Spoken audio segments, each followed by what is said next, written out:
Buenos días, bienvenidos al canal Aprendemos de Todo. En este video vamos a ver el libro Corrientes Didácticas Contemporáneas, el capítulo número 4, el campo de la didáctica, la búsqueda de una nueva agenda de Edith Litwin. Él va a plantear que en el campo de la didáctica se han como propuesto diferentes preguntas y va a decir: por un lado, las formas de plantear una clase. Formas de plantear una clase. Por otro lado, cómo mejorar la enseñanza. Mejorar la enseñanza. Por otro lado, cómo cambiar los programas.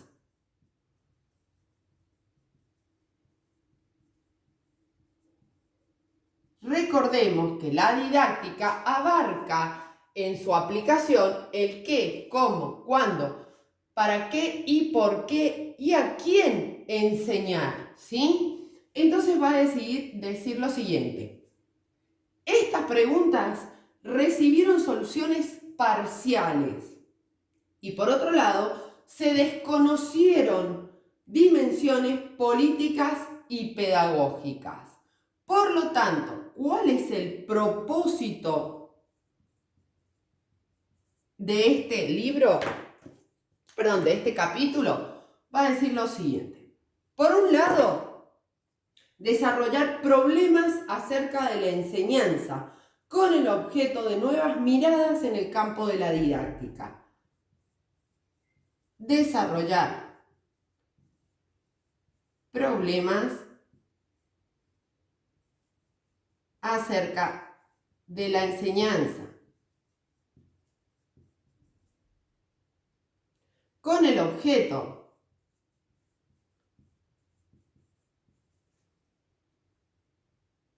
de nuevas miradas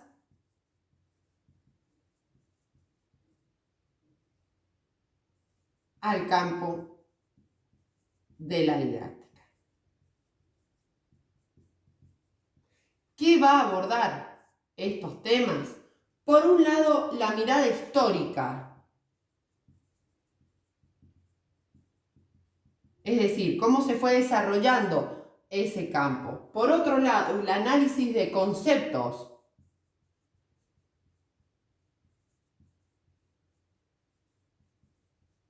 Y finalmente va a decir el reconocimiento de nuevas dimensiones de análisis. Reconocimiento de nuevas miradas de análisis. Esas nuevas miradas van a ser la nueva agenda. Bien, si me dan un segundo, vamos a comenzar ahora con el primer apartado del libro. Recuerden que en el canal tienen muchos autores, ¿sí?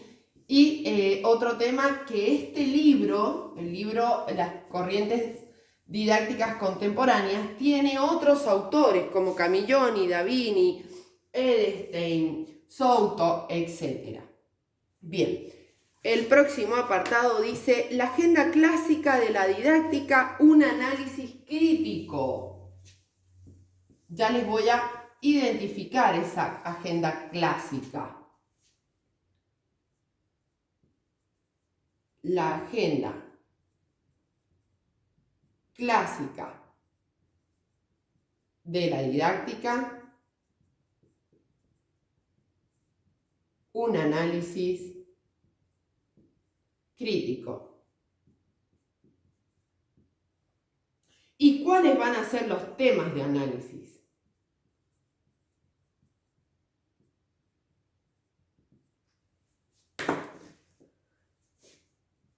Va a decir, el tema principal: la didáctica fue enfocada desde otras disciplinas, por ejemplo, la psicología. Esto también lo afirma Camilloni. La didáctica fue enfocada desde otras disciplinas, por ejemplo, la psicología. ¿Qué otro tema nos va a decir dentro de este? El tratamiento de la enseñanza y el aprendizaje como un mismo proceso. El tratamiento de la enseñanza y el aprendizaje como un mismo proceso. Hoy en día no es así. ¿Por qué no? Porque la enseñanza, ¿sí?, le corresponde al profesor, al docente, y abarca todo lo que es la didáctica. El qué, como les decía recién, qué contenido voy a enseñar, cómo lo voy a enseñar, los métodos, a quién, el sujeto cómo aprende, por qué y para qué, los objetivos y propósitos, etc. Y el proceso de aprendizaje le corresponde al alumno, ¿sí? Cuando digo le corresponde al alumno, las características que posee de aprendizaje, las capacidades, los ritmos, ¿sí?, etcétera. Bien, ahora vamos a seguir por el ítem número 2. ¿Qué nos dice?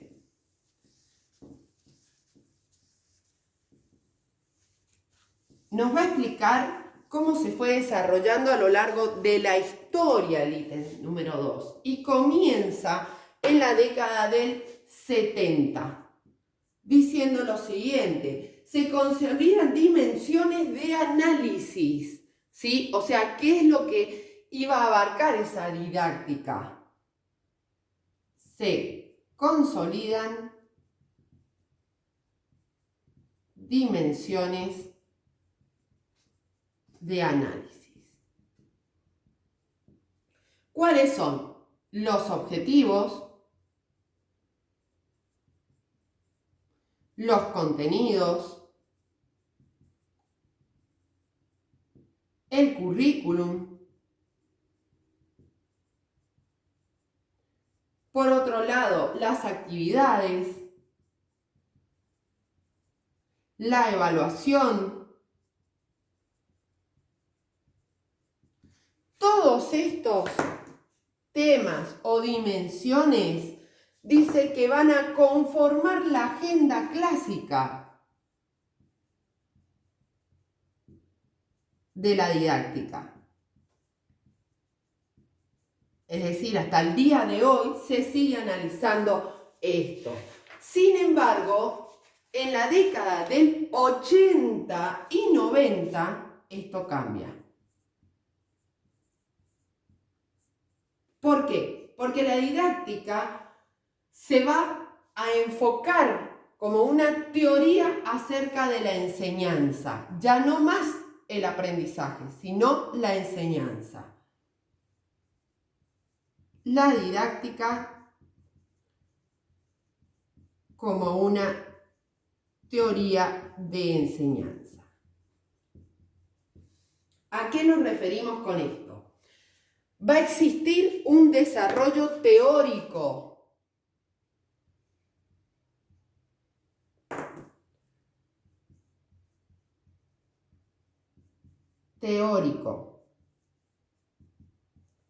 Por otro lado, se analiza el currículum oculto y el nulo. Recordemos que el oculto es todo lo implícito, por ejemplo, la actitud del docente. Y todo el currículum nulo es lo que no se enseña. Se analiza el currículum oculto y el nulo. Por otro lado, el análisis del contenido y las relaciones teórico-prácticas. Análisis del contenido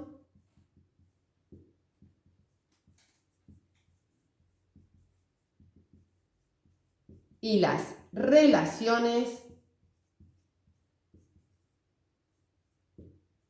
teórico-prácticas. Es decir, puedo saber perfectamente la teoría del aprendizaje significativo, pero a la hora de la práctica, o sea, el desarrollo de mi clase, no realizo un diagnóstico. Entonces no puedo partir desde donde saben mis alumnos, qué saben, qué conocen.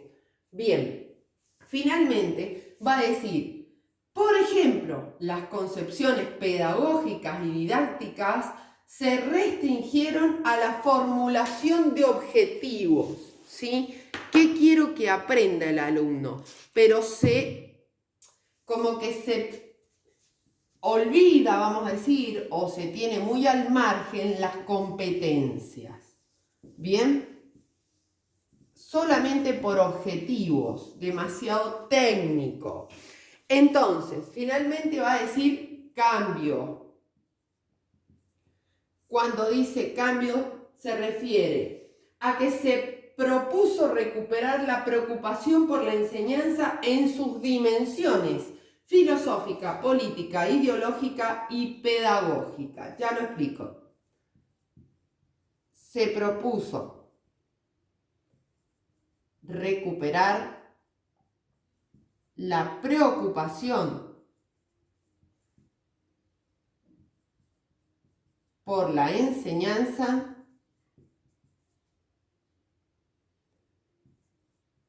en sus dimensiones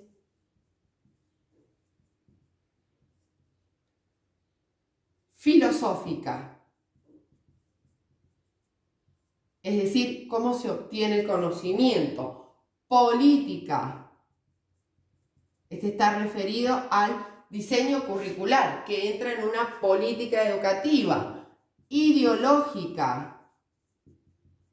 Por ejemplo, si tenemos un enfoque crítico sobre la enseñanza, y pedagógica, lo que corresponde al aprendizaje del niño, las teorías del aprendizaje. Bien, hasta acá va a llegar la parte número 1 de este capítulo. Vamos a poner acá parte 1. Recuerden, si necesitan otro tema, pueden dejarlo en los comentarios o pueden enviárnoslos a nuestro mail aprendemosdetodo123@gmail.com o nos pueden contactar por nuestras redes sociales, TikTok e Instagram, como Aprendemos de Todo. Si necesitan clases o más información, también. Desde ya, muchísimas gracias.